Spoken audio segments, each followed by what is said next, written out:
after serving 20 and a half years in the U.S. Army.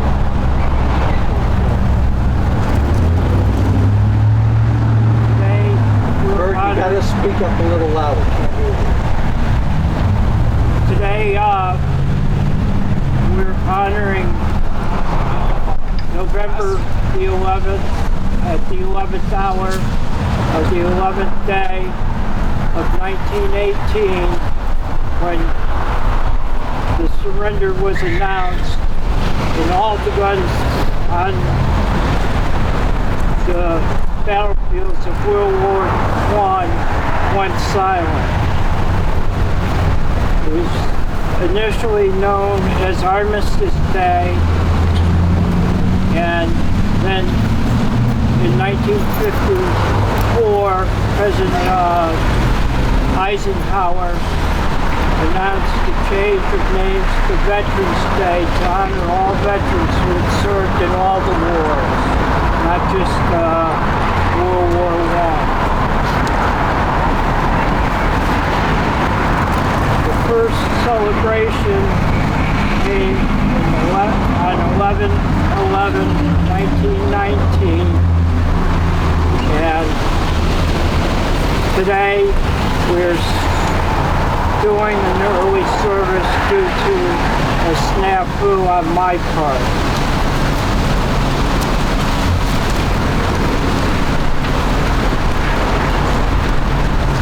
Acting chaplain Will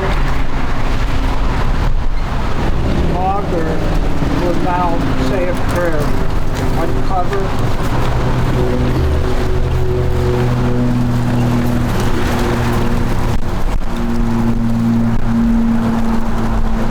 O God of hosts, we bow our heads in thankfulness for the victories thou hast granted us. To us and to those peoples who have united us to stamp out the evils of aggression, intolerance, and greed. We beseech thee to bring the blessings of understanding to the families and friends in this and other lands of those who have given their lives that men may be free. Grant, O God, that those closest to the fallen may mingle the pain of their losses with the ennobling light of sacrifice for civilization, sacrifice for a better world for this and other generations yet unborn. Grant us too, O God, the courage to so live with the family of nations around the world that the end of strife will be the beginning of enduring peace. Grant us patience in planning with our fellow men and women a world in which nations may resolve their differences by peaceful means. Touch thou the souls of people in every land with the enduring light of wisdom, so they may form a brotherhood which will strive to further the arts of peace under laws and ethics blessed by thy love. Grant us now thy continued blessing upon unity and strength that makes victories possible in war, that we may win greater victories of peace. Amen. Recover. Please face the flag. Present arms. Two. On this day,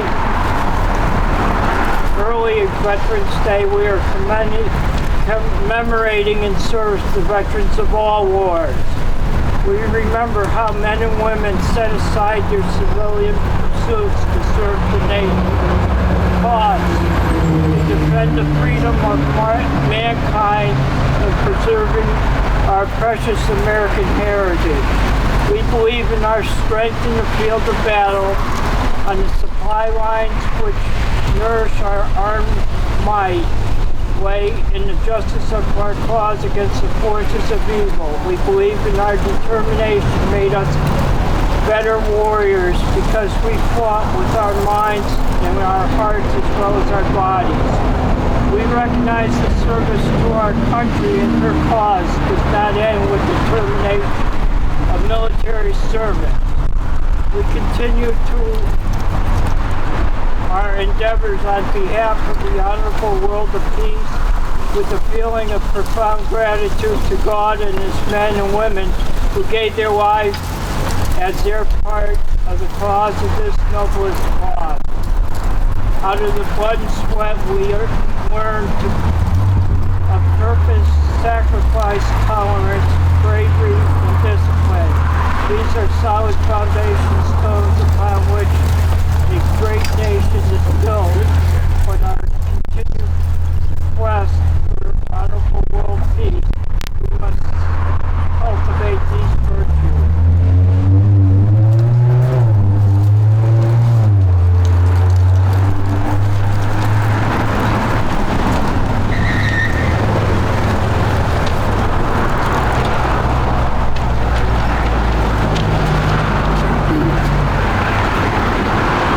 Has taught us the lesson of obedience to command. The game is more than the player, and the ship is more than the crew. There is a greater discipline we must now pursue if we are to preserve this virtue of obedience in our quest for an honorable world peace. That is obedience to the laws we ourselves make the voluntary discipline of citizenship. Under our system of government, we may change the laws by majority rule. We may persuade our neighbors to new theories or new courses. We may advocate in free elections the choice of veterans or plans. As good citizens, we follow the choice of the majority, whether that choice be the individuals or not. This is the virtue of discipline, which must be ours in peace. This is the lesson we must learn at home, in school, on the playing fields, in organizations, in the community, and the nation. It is the lesson of voluntary obedience to the decisions of the majority. We must not be unmindful either of the conclusions of other peoples with whom we have joined in the quest for an honorable world peace. This is the higher order of disciplines.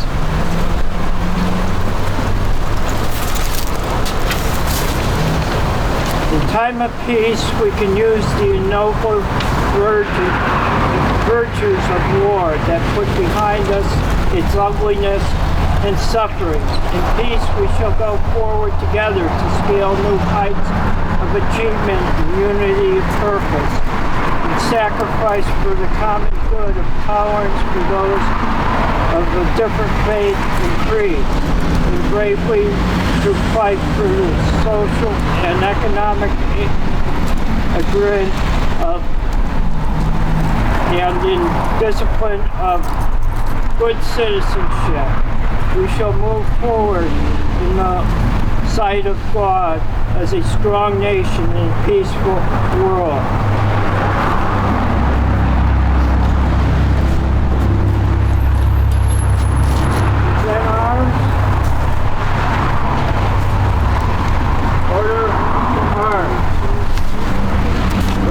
Today with us Senator Eldridge, and if you wouldn't mind coming forward and saying a few words.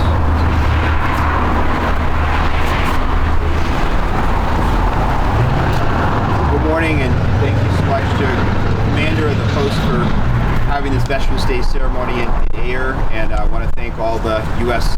military servicemen and women and veterans who are here.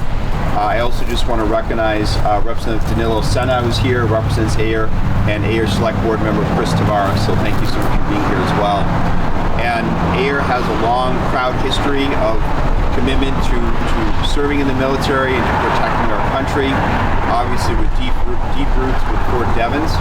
So I know that those here in town, whether who are members of the military or who are civilians or part of a family of military servicemen and women, are very proud of the military servicemen and women who live here in Ayer and have given back and have been willing to give their lives to protect the freedoms of this country. It's always important to think about the special freedoms that exist in this country, everything from freedom of expression to freedom of religion to the right to petition your government. And these freedoms are made even more sacred and even more special given the sacrifices that veterans have given since the founding of this country.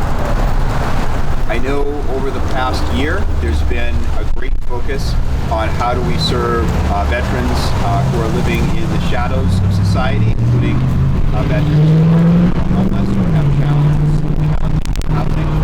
And I just want to lift up that under Governor Healy and Veterans Affairs Secretary John Santiago, there is a plan to eliminate veteran homelessness, and I'm very proud and hope to see many of you at the celebration in December that Clear Path for Veterans New England has done renovations on the bungalows of the houses at Devon's that will house homeless veterans.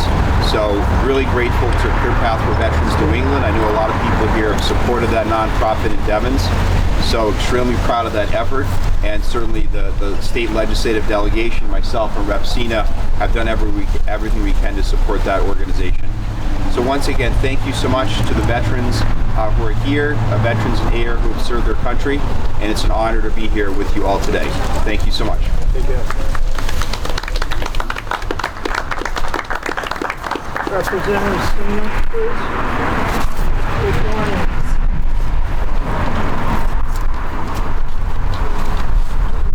Morning, everyone.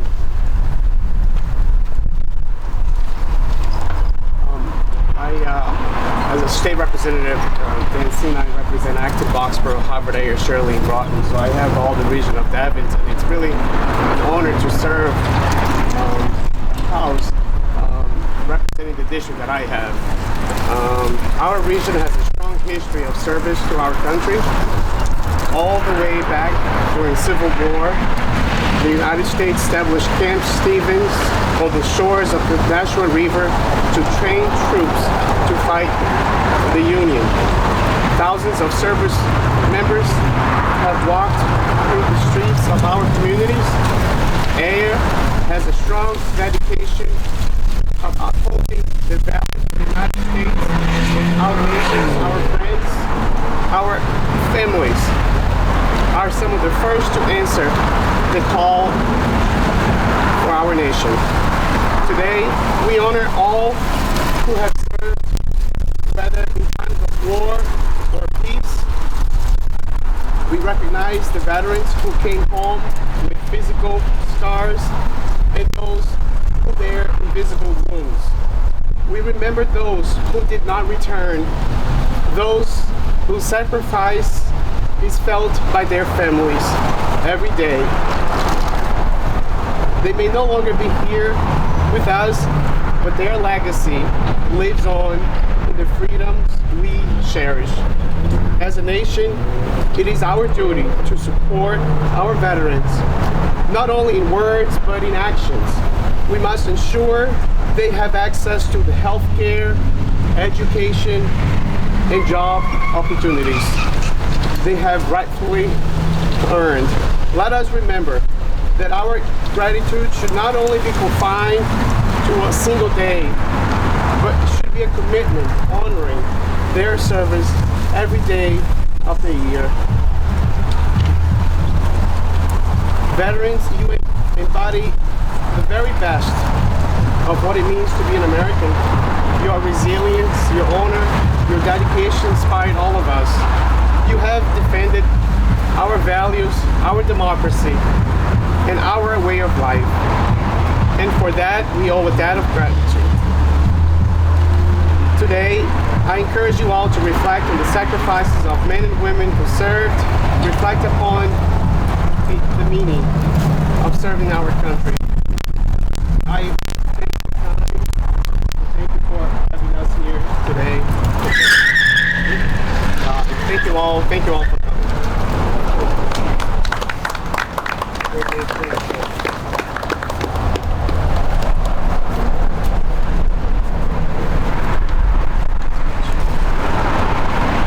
During the service of John McCrae during World War I, he wrote a poem.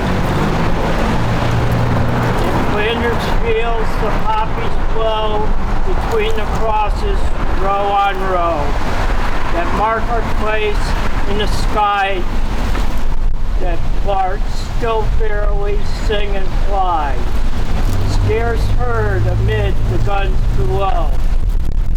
We are the dead, short days ago we lived, felt down in saw the sunset glow. Loved and were loved. Now we lie in Flanders Field. Take up your guarded with your foe. To you from failing hands we throw. The torch be with